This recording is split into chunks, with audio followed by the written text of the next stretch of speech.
ये आकाशवाणी है। कोविड-19 विशेष कार्यक्रम के अंतर्गत प्रस्तुत है कोरोना वायरस संक्रमण की वर्तमान स्थिति पर चर्चा, जिसे प्रस्तुत कर रहे हैं आकाशवाणी संवाददाता सिद्धार्थ सिंह। इस कार्यक्रम में आमंत्रित स्वास्थ्य विशेषज्ञ हैं मुंबई में किंग एडवर्ड मेमोरियल हॉस्पिटल के डीन डॉक्टर हेमंत देशमुख। नमस्कार श्रोताओं, जिस तरह से कोविड के मामले दिन प्रतिदिन बढ़ते जा रहे हैं, इसे लेकर सबकी चिंताएं बढ़ती जा रही हैं। संकट की इस घड़ी में हमें घबराने की जरूरत नहीं है, बल्कि आवश्यकता है हमें संयम और धैर्य से काम लेने की। इस समय हमारे परिवार में, आस पड़ोस में, जहां भी किसी को मदद की जरूरत हो, आप सबका हौसला बढ़ाइए और इस घड़ी में एक दूसरे का हाथ मजबूती से थामे रहिए, क्योंकि कोरोना की इस जंग में तन के साथ मन की भी उतनी ही बड़ी भूमिका है। इसलिए सुरक्षित दूरी बनाइए, लेकिन वर्चुअली एक दूसरे से कनेक्टेड रहिए। इसी उम्मीद का दामन थामे कि जल्द ही सब कुछ ठीक होगा। आइए आज ये संकल्प लें कि हम सरकार के दिशा निर्देशों का पालन करते हुए, एक दूसरे का सहारा बनते हुए इस कोविड की चुनौती का मुकाबला करेंगे और इसे हरा कर ही दम लेंगे। ऐसे में आपसे अनुरोध है कि आप घबराएं नहीं, कोविड अप्रोप्रिएट बिहेवियर का कड़ाई से पालन करें। आपको बता दें कि कोरोना संक्रमण में ज्यादातर मरीजों को अस्पताल में भर्ती होने की जरूरत नहीं पड़ती। आप घर पर ही रहकर होम आइसोलेशन में अपने चिकित्सक से परामर्श कर ठीक हो सकते हैं। आप अगर कोविड पॉजिटिव हैं या संक्रमण से बचना चाहते हैं, घर पर आइसोलेशन में हैं, तो कोरोना जागरूकता श्रृंखला कार्यक्रम में हमारे विशेषज्ञों द्वारा दिए गए सुझावों पर अमल करें। कोरोना से जुड़े तमाम सवालों का जवाब जानने के लिए और आपको जागरूक करने आकाशवाणी पर हम आपके लिए लेकर आते हैं कोरोना जागरूकता पर विशेष कार्यक्रम। और आज के इस एडिशन के साथ मैं हूं सिद्धार्थ सिंह। श्रोताओं, आज के इस विशेष फोन इन कार्यक्रम में हमारे साथ हैं जीएस मेडिकल कॉलेज और King Edward Memorial Hospital Mumbai के डीन डॉक्टर हेमंत देशमुख।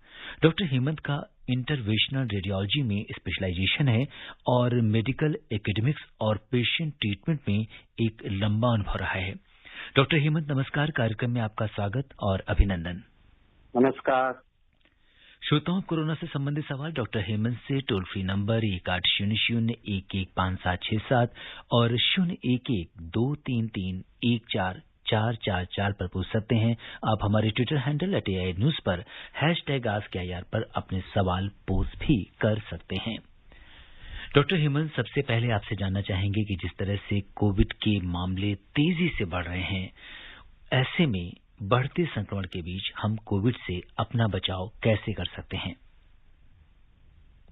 हमने पहले भी कहा था कि अब कोविड की पहली लहर आ चुकी है, दूसरी लहर में हम है, अभी हम तीसरी लहर की चपेट में आने का संभव है।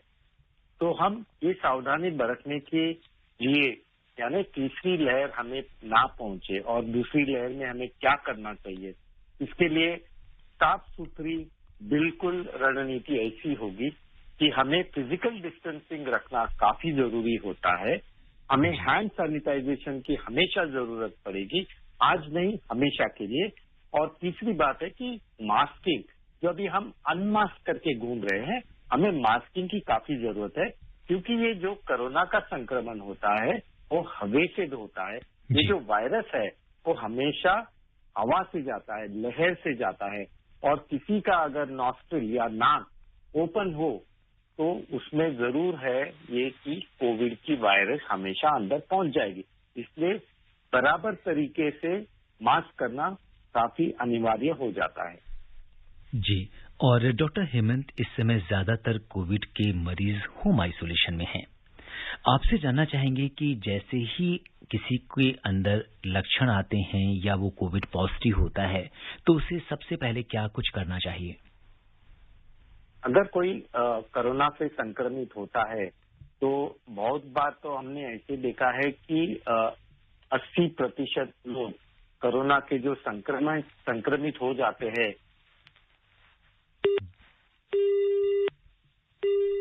जी, डॉक्टर हेमंत से हमारा संपर्क अभी टूट गया है, लेकिन हम उनसे दोबारा संपर्क करने की कोशिश कर रहे हैं। लेकिन श्रोताओं, जिस तरीके से डॉक्टर हेमंत बता रहे हैं कि इस समय जैसा कि मास्क की जो इम्पोर्टेंस है वो बहुत ज़्यादा बढ़ गई है, क्योंकि मास्क एक सोशल वैक्सीन है और इसके ज़रिए ही हम कोरोना के संक्रमण से बचे रह सकते हैं। और इस समय तो डबल मास्क लोग लगा रहे हैं, जो कि बहुत अच्छी बात है, क्योंकि इस समय कोविड का जो इन्फेक्शन है वो ना सिर्फ ड्रॉपलेट से हो रहा है, बल्कि एक दूसरों की अगर सांस देखें तो उससे भी संक्रमण की संभावना बहुत बढ़ जाती है, जिसको हम एरियल ट्रांसमिशन भी कह सकते हैं। तो इसलिए आप अपना पूरा ख्याल रखिए।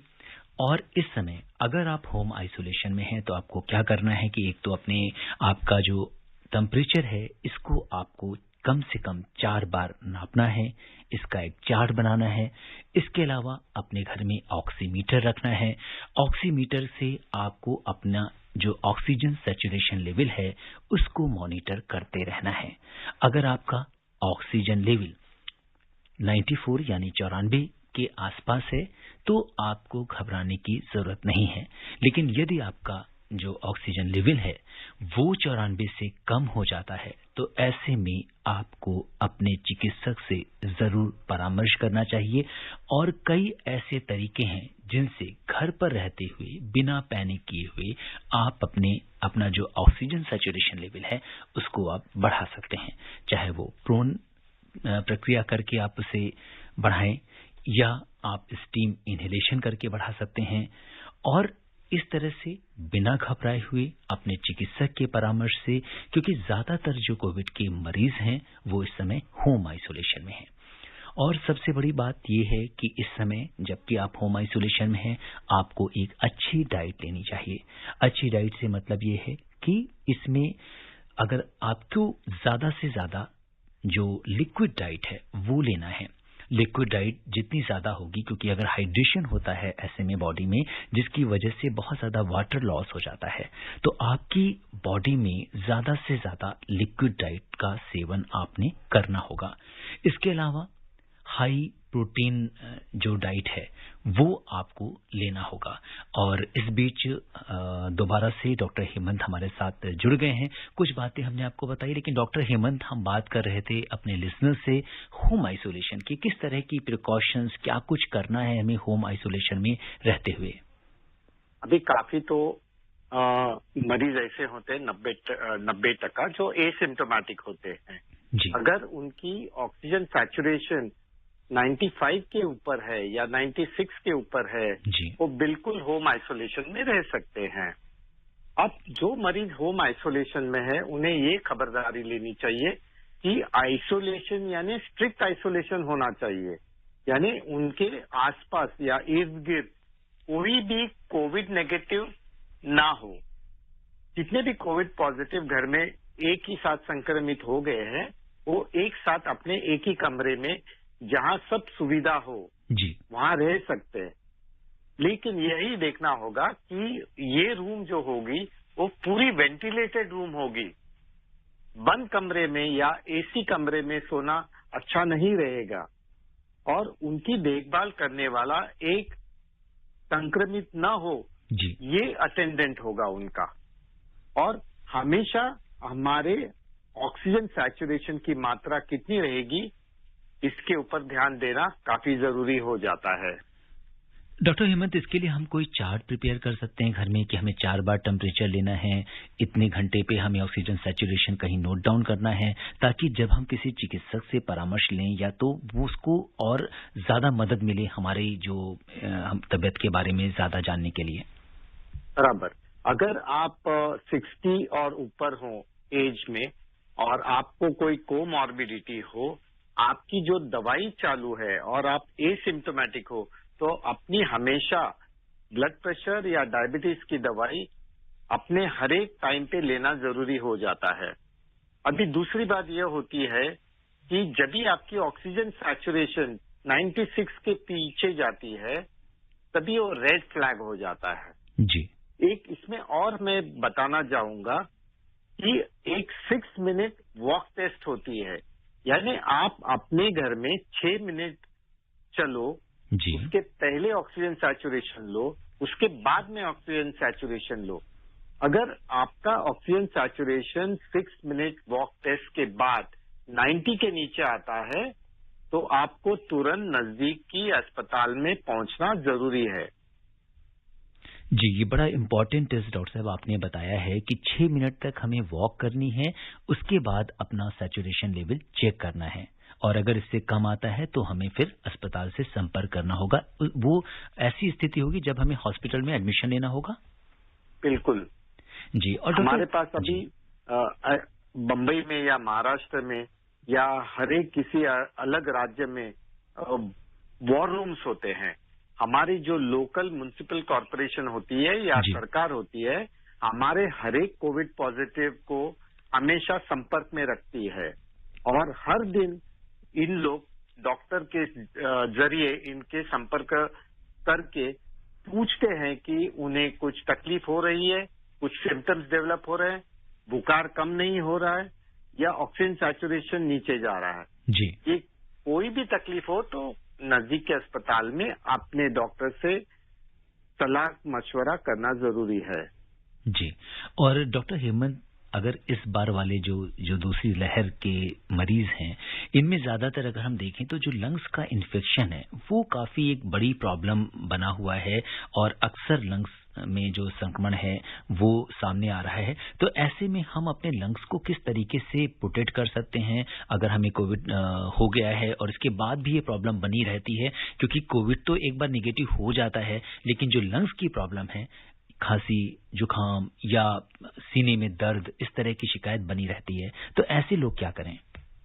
अभी जिसको पहले से अगर अस्थमा की बीमारी हो या फेफड़े की बीमारी हो, यानी हम उसे सीओपीडी कहते हैं, जो एक्स स्मोकर्स होते हैं, उनकी चेस्ट अच्छी नहीं रहती है, उनका बलगम आना कभी कभी बंद हो जाता है लेकिन सूखी खांसी रहती है जी। और थोड़ा चलने के बाद हाँफते हैं और उनकी ऑक्सीजन सैचुरेशन नॉर्मल रहती है, तो इनके फेफड़े जब भी हम देखते हैं तभी हमें फेफड़ों की एक्सरसाइज करनी जरूरी हो जाती है। जी। हमें ब्रीदिंग टेस्ट या ब्रीदिंग एक्सरसाइजेस करना काफी जरूरी हो जाता है। हमारी लंग कैपेसिटी इंक्रीज करनी चाहिए ताकि हमारी ऑक्सीजन सैचुरेशन अच्छी बनी रहे, 95 के ऊपर बनी रहे। जी। और डॉक्टर हेमंत, इस समय बहुत सारे ऐसे लोग हैं, क्योंकि अक्सर सरकार के दिशा निर्देश भी आ रहे हैं कि जो भी ज्यादातर कोविड के जो पेशेंट्स हैं वो अपना सीटी स्कैन या दूसरे टेस्ट, जैसे हम सीवीआरटी स्कोर की बात करें या सीआरपी वैल्यू की बात करें, डी डाइमर की बात करें, इस तरह के टेस्ट करवाना चाहते हैं ताकि उन्हें जल्दी से पता लग जाए कि लंग्स में कोई इन्फेक्शन या कोई ज्यादा प्रभाव तो नहीं है। तो ऐसे में कब हमें इन टेस्ट के लिए जाना चाहिए? अभी काफी लोग तो सेल्फ डॉक्टरी करते हैं, काफी लोग डॉक्टर गूगल की राय लेते हैं या डॉक्टर व्हाट्सएप की राय भी लेते हैं, लेकिन हमें एक काफी मात्रा में हमें समझना चाहिए कि वायरस, ये कोरोना वायरस हमेशा लंग को अफेक्ट करती है। तो अगर आप पहले से ही एक्सरे चेस्ट करवाते हो और उसमें निमोनिया अगर दिखता है और आपका बुखार कम नहीं होता है, तभी सीटी स्कैन करना अनिवार्य हो जाता है। अगर आपकी दवाइयों लेने के बाद भी आपका बुखार कम नहीं होता है, जुकाम कम नहीं होता है, तभी HRCT यानी हाई रेजोल्यूशन सीटी यानी सीटी स्कैन ऑफ थोरैक्स करना पड़ता है। जी। इसमें सीटी स्कैन में एक प्रकार का आर्टिफिशियल इंटेलिजेंस के द्वारा एक स्कोर होता है। जी। अगर ये स्कोर 5 के ऊपर जाता है, 5/25, तो आपने सतर्क रहना चाहिए। जी, ये आपने बड़ी महत्वपूर्ण, क्योंकि इसमें बहुत सारे लोग सीटी करा रहे हैं और उसमें जो सीटी स्कोर की वैल्यू है इसको लेके लोग चिंतित रहते हैं। तो डॉक्टर साहब, अगर 5/25 किसी का स्कोर है तो इसको हम क्या माने, ये माइल्ड कोविड कहेंगे या किस तरह, क्या इंडिकेट करता है ये? अभी बिल्कुल सही कहा आपने। अगर ये माइल्ड डिजीज होती है तो वो एंटीबायोटिक्स के जरिए या एंटीवायरल दवाई से कम हो जाती है, लेकिन अगर सीटी स्कोर ज्यादा होता है तो उसे हम निमोनिया कहते हैं, यानी कोरोना के वजह से हुआ ये निमोनिया है। हम इसे कभी कभी सारी कहते हैं, यानी सीवियर एक्यूट रेस्पिरेटरी इन्फेक्शन, जी। या ILI यानी इन्फ्लुएंजा लाइक इलनेस, इसके अगर ज्यादा तकलीफ है या स्कोर ज्यादा है जी, तो उन्हें नजदीक के अस्पताल में भर्ती होना जरूरी है। डॉक्टर देशमुख, आपसे जानना चाहेंगे कि कितना सीटी स्कोर हो कि हमें ये समझ में आए कि ये बहुत गंभीर स्थिति है और हमको तुरंत अस्पताल जाना है। अभी आप डायरेक्टली अगर कोरिलेशन पूछोगे कि ये सीटी स्कैन का स्कोर है और ये तकलीफ पेशेंट को कुछ भी नहीं है, जी, तो हमें सिर्फ सतर्क रहना है। जी, हम सीटी स्कैन को नहीं ट्रीट करते, हम पेशेंट की सिम्टम्स को ट्रीट करते हैं। जी, उनके जो भी सिम्टम्स आते हैं उनकी बीमारी के वजह से आता है। कभी कभी ऐसे हमने देखा है कि सीटी स्कोर हाई होता है लेकिन सिम्टम्स कम होते हैं, जी, तो ये प्रोग्नोस्टिक वैल्यू भी नहीं होती है, लेकिन एक फिजिशियन को अच्छी तरह से समझना हो जाता है कि सीटी स्कैन अगर स्कोर कम होता है तो पेशेंट की हेल्थ में इम्प्रूवमेंट हो रहा है। जी, बहुत महत्वपूर्ण जानकारी आपने हमारे श्रोताओं को दी। और इस बीच डॉक्टर देशमुख, पूरे देश से कॉलर्स हमें कॉल कर रहे हैं अपने सवालों का जवाब जानने के लिए। सबसे पहले रुख करेंगे स्टेट ऑफ कलर राजस्थान का, जहां से बच्चू सिंह जी हमारे साथ कार्यक्रम में जुड़ गए। हेलो हेलो हेलो जी, नमस्कार, स्वागत है आपका कार्यक्रम में। अपना सवाल पूछिए। नमस्कार। जी सिंह साहब, जी बताइए। आवाज सुनाई दे रही है हमें, आप अपना सवाल पूछिए। जी बिल्कुल सुनाई दे रही है, आप अपना सवाल पूछिए। अपना सवाल पूछिए आप। सवाल ये है कि मेरे दोनों डोज लग चुकी हैं। दोनों डोज लग चुकी है वैक्सीन की। जी, कमजोरी इतनी आ गई है कि पैरों से चल नहीं जाता और आवाज भी मतलब जो बहुत कमजोर हो गई है, चक्कर आते हैं। कितने दिन हो चुका आपको वैक्सीन लगे हुए? पहली वैक्सीन लगाई थी 1 मार्च को। जी, और दूसरी? और दूसरी लगी थी 2 अप्रैल को। जी, डॉक्टर हेमंत, इनका 2 अप्रैल को दूसरी डोज लगी है, तो क्या इतने दिनों तक कमजोरी रहना ये ऐसा लक्षण हो सकता है वैक्सीनेशन के बाद? नहीं, बिल्कुल। वैक्सीन के वजह से थोड़ी सी थकान आ सकती है, थोड़ा पेन हो सकता है, थोड़ी जुकाम हो सकती है, लेकिन ये जुकाम और ये वीकनेस 2 या 3 दिन के ऊपर नहीं रहती है। तो इनका अगर 1 महीने पहले सेकेंड डोज हो चुका है जी, तो अपने फिजिशियन का सलाह लेना काफी अनिवार्य हो जाएगा। हमें ये देखना पड़ेगा कि और दूसरी कोई बीमारी नहीं है ना। कभी कभी दूसरी डोज के बाद भी जी, कोरोना होने की संभावना हो जाती है। जी। और डॉक्टर देशमुख, अब हम रुख करते हैं मुंबई का, जहां से शैलेश गांधी जी हमारे साथ कार्यक्रम में जुड़ गए हैं। हेलो शैलेश जी, नमस्कार। नमस्कार, मैं शैलेश गांधी बोलता हूँ मुंबई से। बताइए, क्या जानना मेरा चाहते हैं? प्रश्न ये है कि एक वैक्सीन ले ली है, समझो कि कोवैक्सीन ली है, आज 45 डेज हो जाते हैं, हमें बॉम्बे में कोवैक्सीन की अवेलेबिलिटी नहीं है, उसकी वजह से हमें कोवैक्सीन नहीं मिल पा रही है, तो हमें क्या करना चाहिए? या तो ये कोवैक्सीन को छोड़ के हमें कितने सर्टेन डेज के बाद कोविशील्ड पे चले जाना चाहिए, उसके लिए आप जी बिल्कुल। और सेकेंडरीली सेकंड डोज के लिए कभी भी वॉक इन गवर्नमेंट बोलती है, और जहाँ कोई प्राइवेट हॉस्पिटल जो भी है बॉम्बे में, बहुत सारी हॉस्पिटल बोलती है कि पहले से आप रजिस्टर कराइए। अब ये कॉन्ट्राडिक्ट को हम कैसे सुलझाएं? जी डॉक्टर देशमुख, पहले ये बात करते हैं कि किसी वजह से अगर पहली डोज लग चुकी है और दूसरी डोज आप नहीं लगवा पाते हैं, चाहे वो अवेलेबिलिटी की वजह से हो या खुद की, बहुत से लोग कहीं और चले जाते हैं या कुछ काम में मशरूफ हो जाते हैं, तो कौन सी कितना गैप होना चाहिए और कब तक लगवा सकते हैं? अभी ये परिस्थिति तो अभी पैदा हो चुकी है कि काफी बार हमने देखा है कि कोवैक्सीन का पहला डोज हो चुका है, 2 महीने हो चुके हैं, कोवैक्सीन की स्टॉक नहीं आने की वजह से दूसरा डोज नहीं हो रहा है, तो हमें सिर्फ जब तक डोज नहीं आता है तब तक हम कुछ भी नहीं कर पाएंगे।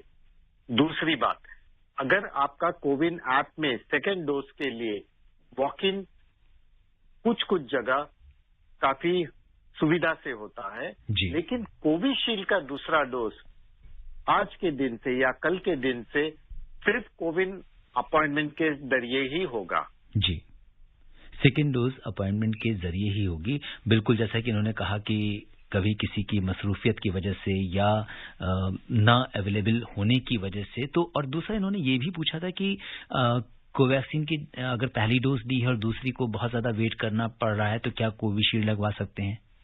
नहीं, बिल्कुल नहीं। अगर आपने पहला डोज कोवैक्सीन का लिया है तो दूसरा खुराक भी कोवैक्सीन का ही होगा। अगर पहला कोविशील्ड होता है तो दूसरा भी कोविशील्ड होना चाहिए। जी। और अब दिल्ली से जयकिशन अग्रवाल जी हमारे साथ जुड़ गए हैं अपने सवाल के साथ। जयकिशन जी नमस्कार। जी नमस्कार साहब जी। मेरी वाइफ की उम्र 71 साल है, वो दोनों वैक्सीन 1 महीने पहले ले चुकी हैं जी। अभी 2 तारीख को अचानक रात को उनके बदन में बहुत दर्द हुआ, सुबह उन्होंने नहाई भी और एक बुखार हुआ। रात को जो है वो अचानक इतना टॉयलेट गई जिससे वो बेहोश हो गई और उनका पल्स भी कम हो गई। तो हमने उनको चीनी पानी सब कुछ देना शुरू किया तो उनको होश आया। तो डॉक्टर बोले कि तुम आरटीपीसीआर कराओ। हमने आरटीपीसीआर कराया तो उन्होंने बताया और एक ब्लड टेस्ट कराया तो उन्होंने आपकी उनकी जो वैक्सीन लगी उससे एंटीबॉडी बन गई है। लेकिन आरटीपीसीआर में उनकी सिटी वैल्यू आई 28। तो कृपया ये बताएं कि 28 जो है ये पॉजिटिव है, अब हमें क्या करना चाहिए? क्या इससे जी सेकेंड डोज लगवा ली उन्होंने? कितने दिन हो गया सेकेंड डोज लगवाए हुए? तो ये लगने का खतरा होता है या नहीं खतरा होता है, या कोई खतरा क्या है, बस इतना बता दीजिए। जी डॉक्टर देशमुख। इन्होंने ऐसे कहा है कि दूसरा डोज दूसरा खुराक भी हो चुका है। मुझे सुनाई नहीं दिया कि दूसरा डोज जी शायद ये कहना जी डॉक्टर साहब ये इन्होंने बताया नहीं है कितने दिन हो गए हैं, लेकिन दूसरी डोज लगने के लग चुकी है और इसके बाद कुछ इन्हें कोविड के सिम्टम्स आए हैं। तो जैसा कि आप जी अगर किसी ने दोनों डोज लगवा दी है तो क्या इसके बाद भी कोविड की कुछ संभावनाएं रहती हैं होने की? बिल्कुल। अगर हम कोवैक्सीन या कोविशील्ड की 2 खुराक लेते हैं, 2 डोज लेते हैं, तो इसका मतलब ऐसे होता है कि वैक्सीनेशन के बाद हम फिर भी संक्रमित हो सकते हैं। लेकिन अगर ये संक्रमित होने के बाद कोविड जैसे सिम्टम्स आ जाते हैं तो हमें आरटीपीसीआर करना अनिवार्य हो जाएगा। और अगर हमें संक्रमित होने के बाद कोविड के सिम्टम्स आते हैं तो हमें अगर ऑक्सीजन सैचुरेशन कम है तो हमारे डॉक्टर जैसे बताते हैं वैसे एडमिट होना जरूरी पड़ता है। जी। बहुत बार हमने ऐसे देखा है कि दोनों खुराक के बाद भी कोविड हो सकता है। जी, लेकिन ये रहता है डॉक्टर साहब कि उस समय सीवियरिटी उतनी ज्यादा नहीं होती अगर दोनों डोज लगी हो तो? बराबर। क्रिटिकलिटी कम होती है, सिम्टम्स माइल्ड होते हैं या माइल्ड टू मॉडरेट होते हैं। जी। और अब रुक करते हैं मंदसौर का, जहां से बसंती लाल जी हमारे साथ कार्यक्रम में जुड़ गए हैं। हेलो। हाँ सर नमस्कार। नमस्कार नमस्कार बसंती लाल जी। सर मैं सगोरे स्कूल घाटी जिला मंदसौर मध्य प्रदेश से बसंती लाल सुरीन जी बोल रहा था। जी बताइए क्या जानना चाहते हैं? सर डॉक्टर साहब से मेरा 2 प्रश्न है। इसमें एक जैसे कोरोना वैक्सीन लगाते हैं तो मतलब अंधविश्वास हो रहा सर कि वैक्सीन लगाया कि नहीं लगाया इससे मृत्यु हो रही है, और एक जो कोरोना मतलब तीसरी लहर में क्या हो सकता है सर? जी बिल्कुल डॉक्टर देशमुख पहले बात करते हैं, थोड़ा सा वैक्सीन को लेकर हेजिटेंसी है इनके अंदर, तो आप क्या कुछ कहेंगे वैक्सीन हेजिटेंसी के ऊपर? कोई भी अगर वायरस की बीमारी होती है तो हर एक बार पैंडेमिक में नहीं बदलती है, लेकिन अगर ये पैंडेमिक है, ये वायरस के संक्रमण से कोविड हो रहा है, तो उसी के लिए हम एंटीजन दे के उसमें हर एक आदमी में, हर एक पेशेंट में हम एंटीबॉडीज पैदा करने की कोशिश करते हैं। यानी वैक्सीनेशन द्वारा हम उसकी इम्यूनिटी बढ़ाने की कोशिश करेंगे। जी। हमारे खुद के अंदर इन्नेट इम्यूनिटी होती है, अपने आप जो हमारे पास रहती है वो इन्नेट इम्यूनिटी है। जी। और वैक्सीनेशन के बाद हम एंटीबॉडीज पैदा करते हैं कोविड के फाइट करने के लिए। लेकिन अगर आपने काफी वैक्सीन हेजिटेंसी दिखाते हो तो आपको वैक्सीन के जरिए एंटीबॉडीज पैदा होगी ही नहीं। जी। और अब हिसार का रुख करते हैं, जहां से चेतराम जी हमारे साथ जुड़ गए हैं कार्यक्रम में। हेलो चेतराम जी नमस्कार। नमस्कार जी बताइए क्या जानना चाहते हैं आप? हाँ जी, मैं डॉक्टर साहब से ये जानना चाहता था ये जो कोविशील्ड और कोवैक्सीन 2 तरह के टीके आए हैं जी, जहाँ तक हमें जानकारी मिली है कि कोविशील्ड की एक वायल में 10 टीके बनते हैं और कोवैक्सीन में 20 टीके बनते हैं जी। तो ये जब इसको खोलते हैं तो ये बताया गया है कि 4 घंटे के अंदर ये टीके लग जाते, ये वरना ये खराब हो जाते हैं जी। तो सेंटर पे जब 10 व्यक्ति होते हैं तो शीशी तो खोलनी पड़ती है उसको जी। तो बाकी के वो टीके बेकार चले जाते हैं। तो मेरा कहना ये है कि जैसे हरियाणा की अगर मैं बात करूं, हिसार से बात कर रहा हूं मैं जी। चेतराम बेरवाल, तो हरियाणा में 3.25 लाख टीके बेकार चले गए हैं इस वजह से कि वो 20 टीके थे, लगवाने वाले 10 थे जी। तो मेरे कहने का मतलब ये है कि इस वायल को छोटा क्यों न बनाया जाए, जैसे 5-5 टीके की बनाया जाए ताकि टीकों की बर्बादी ना हो। बिल्कुल डॉक्टर देशमुख, इनके सवाल में इनका संदेश छुपा था और वैक्सीन की जो वेस्टेज को लेकर काफी कुछ बात कही है। हमारे पीएम ने भी इस चीज का सवाल उठाया था, तो इसके बारे में आप क्या कुछ कहेंगे? कोविशील्ड और कोवैक्सीन दोनों 5 ml की वायल में आते हैं और 0.5 ml आधा ml का एक खुराक होता है, यानी एक वायल में 10 डोज हो जाते हैं। हर एक कोविशील्ड या कोवैक्सीन में 10 डोज होने की वजह से अगर कोई भी लाभार्थी 10 के नीचे आता है तो हम थोड़ी वेट करते हैं कि हम 10 लोगों को पूरी वायल खत्म करें जी। हर एक वायल में थोड़ी वेस्टेज, मामूली वेस्टेज पॉसिबल हो सकती है जी। बहुत बार हमने ऐसे देखा है कि 10 के बजाय हम 7 या 8 लाभार्थी को वैक्सीन देते हैं और 0.5 ml थोड़ा वेस्टेज हो सकता है, लेकिन हम ये एक्स्ट्रा जो वायल बचती है, वेस्ट वाली वायल होती है, वो हम उसे डिस्कार्ड करते हैं, हम वापस भेज देते हैं, हम कहीं फेंकते नहीं है, हम बायोमेडिकल वेस्ट की तरह उसे ट्रीट नहीं करते जी। और इस बीच हमारे आज के जो लास्ट कॉलर हैं आशीष जी दिल्ली से जुड़ गए हैं। आशीष जी नमस्कार। हेलो जी आशीष जी नमस्कार, स्वागत है आपका कार्यक्रम में। नमस्कार जी, बताइए क्या जानना चाहते हैं आप? मम्मी को सेकेंड डोज ऑफ वैक्सीन 10 अप्रैल को लग चुकी है जी। उनको अभी 2 दिन पहले कोविड के सिम्टम्स आए थे, तो हमने RT-PCR टेस्ट करवाया जी। RT-PCR टेस्ट में CT वैल्यू 28 आई है, 28 जी। मेरे को बस इतना जानना था कि उस 28 का क्या मतलब है और क्या 28 वैल्यू आने के बाद वो इंसान दूसरों को कोविड ट्रांसफर कर सकता नहीं कर सकता। और प्लीज मेरा आखिरी क्वेश्चन है जी कि 28 वैल्यू के बाद क्या मैं उस रूम में उनके साथ मास्क पहन कर उनकी सेवा कर सकता हूँ या नहीं? धन्यवाद जी। डॉक्टर देशमुख, बहुत इम्पोर्टेंट सवाल पूछा है इन्होंने। अगर ये बताते हैं कि पहली डोज के बाद उन्हें कोविड जैसे सिम्टम्स आ गए हैं और RT-PCR से अगर उनकी वैल्यू 28 है, तो हमें ये जानना जरूर है कि 35 के वैल्यू के ऊपर टेस्ट नेगेटिव आती है और 35 के नीचे पॉजिटिव आती है। हमारी ये जो वैल्यू है 28 हो या 12 हो या 12 हो या 10 हो, उससे इन्फेक्टिविटी से कुछ मतलब नहीं होता है।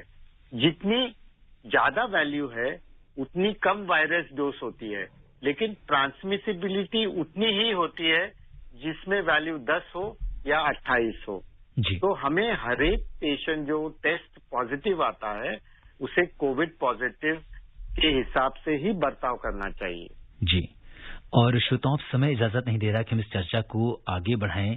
डॉक्टर हेमंत, आप कोविड-19 के इस विशेष कार्यक्रम से जुड़े, आपने श्रोताओं के प्रश्नों का उत्तर दिया, आपका बहुत बहुत धन्यवाद और आभार। धन्यवाद। श्रोताओं, चलते चलते आपसे ये कहेंगे कि डॉक्टर हेमंत ने आपको कोरोना से बचने के लिए जो भी सावधानियां बताई हैं, आप उनका पालन कीजिए। कोरोना का संक्रमण बहुत तेजी से बढ़ रहा है, इसलिए आप कोविड एप्रोप्रिएट बिहेवियर का पालन करें। अगर आप आइसोलेशन में घर पर हैं तो अपना टेम्परेचर लेते रहिए, ऑक्सीजन लेवल मॉनिटर करते रहिए, ज्यादा से ज्यादा लिक्विड लीजिए, हाई प्रोटीन डाइट के साथ फ्रेश फूड्स भी खाइए। आप स्वस्थ और खुशहाल रहें, इसी कामना के साथ दीजिए मुझे अनुमति। नमस्कार।